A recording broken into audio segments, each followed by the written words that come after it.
Mari kita bersatu di dalam doa. Damai sejahtera Allah yang melampaui segala akal akan memelihara hati dan pikiranmu dalam Kristus Yesus. Amin. Shalom, selamat pagi Bapak, Ibu, dan saudara-saudara yang dikasihi oleh Tuhan. Pemberitaan firman Tuhan pada pagi hari ini terambil dari kitab 1 Korintus pasalnya yang ke-7, ayatnya yang ke-29 sampai dengan yang ke-31. Kitab 1 Korintus pasalnya yang ke-7, ayatnya yang ke-29 sampai dengan yang ke-31. Demikianlah firman Tuhan. Saudara-saudara, inilah yang kumaksudkan, yaitu waktu telah singkat. Karena itu dalam waktu yang masih sisa ini, orang-orang yang beristri harus berlaku seolah-olah mereka tidak beristri. Dan orang-orang yang menangis seolah-olah tidak menangis. Dan orang-orang yang bergembira seolah-olah tidak bergembira. Dan orang-orang yang membeli seolah-olah tidak memiliki apa yang mereka beli. Pendeknya, orang-orang yang mempergunakan barang-barang duniawi seolah-olah sama sekali tidak mempergunakannya. Sebab dunia seperti yang kita kenal sekarang akan berlalu. Demikian pembacaan firman Tuhan di pagi hari ini. Bapak, Ibu, dan saudara yang dikasihi oleh Tuhan, dalam bagian firman Tuhan ini, Paulus membahas tentang adanya pertanyaan yang mengatakan apakah janji akan kedatangan Tuhan yang kedua kalinya menyiratkan bahwa setiap orang percaya harus meninggalkan kehidupan mereka sehari-hari, termasuk di dalamnya bekerja.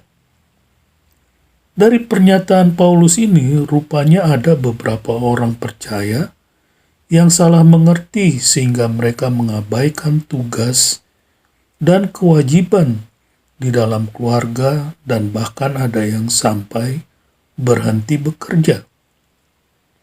Persoalan yang dihadapi oleh jemaat di Korintus ini yaitu isu tentang kedatangan Tuhan Yesus yang kedua kalinya ini rupanya sama dengan yang ada di dalam jemaat di Tesalonika. Yang sebelumnya, Paulus telah menangani situasi seperti ini.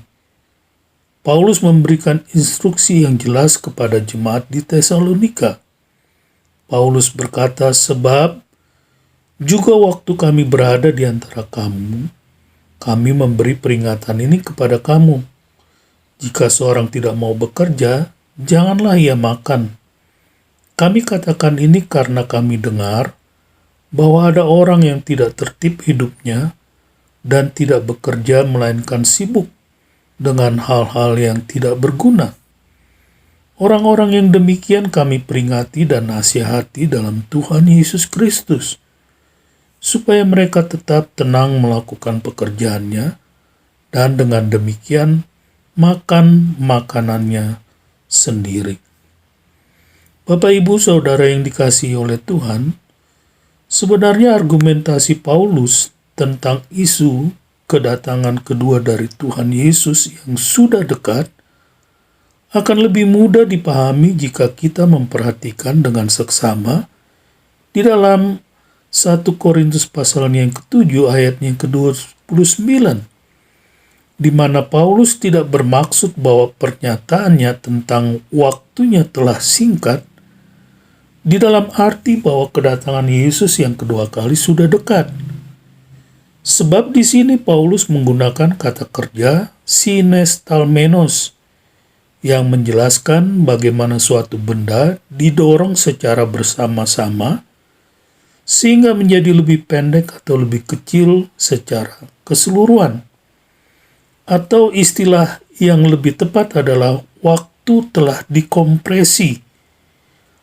Artinya, waktu yang telah dikompresi itu adalah waktu yang telah dipersingkat. Jadi yang dimaksudkan Paulus di sini adalah bahwa sejak kedatangan Kristus yang pertama, akhir dari rentang waktu yang sangat luas itu akhirnya dapat terlihat, atau bisa kita katakan akhir dari dunia ini telah menjadi sangat jelas. Dengan demikian, di dalam 1 Korintus 7 ayat 31, Paulus menjelaskan bahwa sebab dunia seperti yang kita kenal sekarang ini akan berlalu. Artinya, Paulus ingin para pembacanya memahami bahwa kedatangan Kristus telah membawa perubahan dalam tatanan kehidupan. Nilai-nilai dan aspirasi yang diterima begitu saja dalam cara melakukan sesuatu saat ini tidak lagi berlaku bagi orang percaya. Oleh sebab itu, respon yang tepat terhadap singkatnya waktu ini bukanlah berhenti bekerja, tetapi bekerja secara berbeda. Yaitu, sikap lama terhadap kehidupan sehari-hari harus berubah. Seperti pernyataan-pernyataan paradoks Paulus di dalam 1 Korintus pasalnya yang ke-7 ayat 29 sampai ayatnya yang ke-31 yang telah kita baca tadi. Kita harus membeli, namun seolah-olah kita tidak memiliki harta. Kita harus berurusan dengan dunia, seolah-olah tidak berurusan dengan dunia, seperti yang kita kenal. Artinya, kita boleh menggunakan hal-hal yang ditawarkan dunia ini, tetapi kita tidak boleh menerima nilai dan prinsip dunia ketika hal itu menghalangi kerajaan Allah. Barang-barang yang kita beli, kita harus gunakan juga untuk kebaikan orang lain, daripada hanya mementingkan kepentingannya sendiri. Dengan kata lain, Paulus memanggil semua orang percaya untuk memahami secara radikal hubungan mereka dengan dunia. Sikap lama kita adalah kita bekerja untuk membuat hidup kita lebih nyaman dan memuaskan bagi diri kita sendiri dan orang-orang yang dekat dengan kita. Kita semua berusaha mengumpulkan harta sebanyak-banyaknya yang menurut pandangan kita akan memberi kita status keamanan dan keuntungan dibandingkan memperhatikan kebutuhan orang lain. Sebaliknya, sikap atau cara pandang kita yang baru adalah bahwa kita bekerja juga untuk melayani orang-orang yang untuknya Yesus juga melayani dan mati. Kita berusaha untuk melepaskan hal-hal yang kita miliki untuk digunakan bagi mereka yang membutuhkan, sehingga akan membuat dunia lebih seperti yang Tuhan inginkan. Oleh sebab itu, kita harus dapat mengintegrasikan kehidupan ibadah kita, keluarga, pekerjaan, dan bahkan masyarakat, dan berusaha untuk memberi kontribusi yang baik secara intelektual, budaya, moral, dan spiritual. Dalam hal inilah kita meneladani Abraham, kepada siapa Allah telah berfirman, "Aku akan memberkati engkau dan membuat namamu masyhur, sehingga engkau menjadi berkat bagi segala bangsa."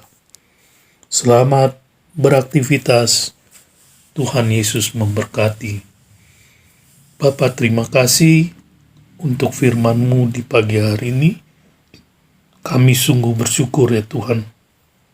Meteraikanlah firman-Mu di dalam hati kami, sehingga kami menjadi pelaku-pelaku dari kebenaran firman-Mu.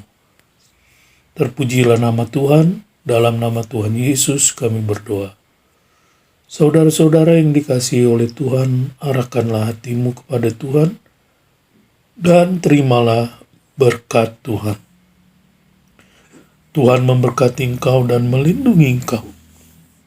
Tuhan menyinari engkau dengan wajah-Nya dan memberi engkau kasih karunia. Tuhan menghadapkan wajah-Nya kepadamu dan memberi engkau damai sejahtera. Amin. Shalom.